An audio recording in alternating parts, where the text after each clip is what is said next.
Assalamualaikum warahmatullahi wabarakatuh. Perkenalkan, nama saya Akil Paldi dari program studi Teknik Mesin Universitas Suraputra. Di sini saya akan menjelaskan tentang akuator listrik, dan macam-macam jenis akuator listrik. Akuator adalah sebuah peralatan mekanis untuk menggerakkan atau mengontrol sebuah mekanisme atau sistem yang bekerja berdasarkan energi listrik. Akuator biasanya diaktifkan dengan menggunakan lengan mekanis yang biasanya digerakkan oleh sistem kelistrikan yang dikendalikan oleh media pengontrol otomatis yang terprogram, biasanya microcontroller. Akuator adalah elemen yang mengonversi besaran listrik analog menjadi besaran lainnya, misalnya kecepatan putaran, dan merupakan peralatan elektromagnetik yang menghasilkan daya gerakan sehingga dapat menghasilkan gerakan pada robot. Untuk meningkatkan tenaga mekanis, akuator dapat dipasang sistem gearbox untuk melakukan hal tertentu setelah mendapatkan perintah dari controller. Misalnya pada robot pencari cahaya, jika terdapat cahaya, maka informasi controller akan memerintahkannya pada akuator untuk bergerak mendekati sumber cahaya. Akuator merupakan peralatan mekanis untuk menggerakkan atau menghasilkan gerakan sistem sesuai dengan sinyal kontrol sedemikian sehingga umpan balik akan berkaitan dengan sinyal masukan. Selanjutnya ada jenis-jenis akuator. Jenis-jenis akuator terdiri dari 4 jenis. Yang pertama, akuator listrik. Yang kedua, akuator hidrolik. Yang ketiga, akuator pneumatik. Yang keempat, akuator mekanik. Selanjutnya ada akuator listrik. Akuator elektrik merupakan akuator yang mempunyai prinsip kerja mengubah sinyal elektrik menjadi gerakan mekanik. Berikut macam-macam akuator elektrik. Prinsip kerja dari akuator listrik mempunyai coil sebagai penggeraknya. Ketika coil mendapat suplai tegangan, akan merubah menjadi medan magnet. Magnet ini yang menimbulkan energi listrik untuk dirubah menjadi energi mekanik. Selanjutnya ada contoh-contoh akuator listrik. Yang pertama ada solenoid.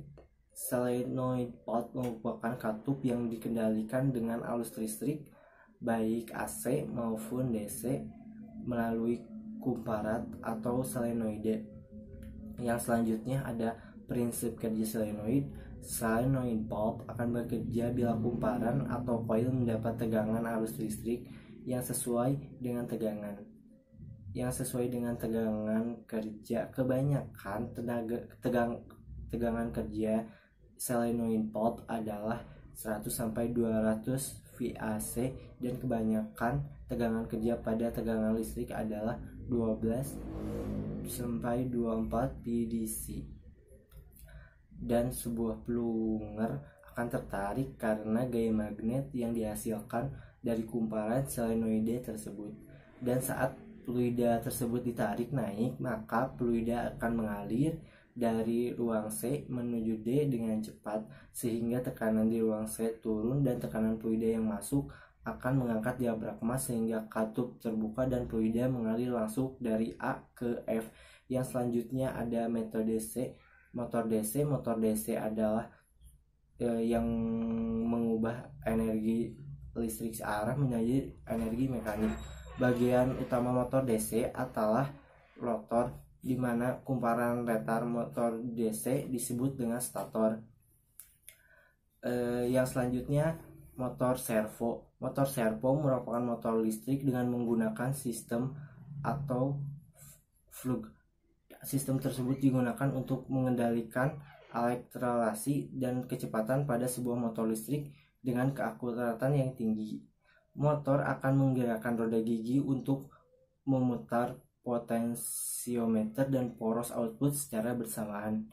Potensiometer lah yang mengendalikan posisi sudut motor servo dengan pemberian sinyal ke dalam sistem kontrol.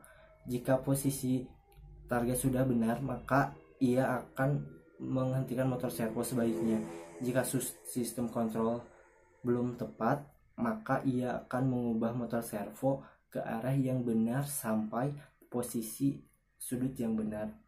Yang selanjutnya ada prinsip kerja motor servo.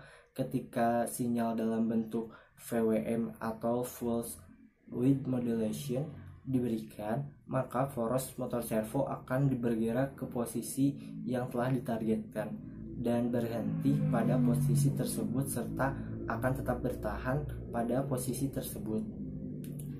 Yang selanjutnya, motor induktansi AC, motor dalam kelistrikan, ialah mesin yang digunakan untuk mengubah energi listrik menjadi energi mekanik. Berdasarkan supply input yang digunakan, motor induksi dibagi menjadi dua jenis. Yang pertama, motor induksi satu fasa dan motor induksi 3 fasa. Yang selanjutnya, konstruksi motor induksi AC.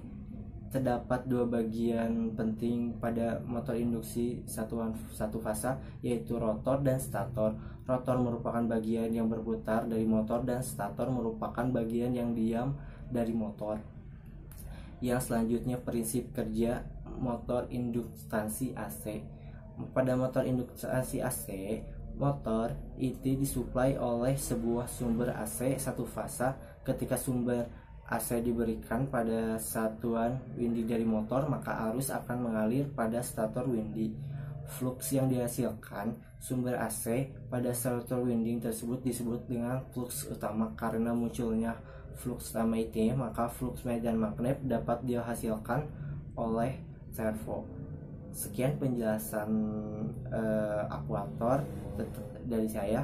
Wassalamualaikum warahmatullahi wabarakatuh.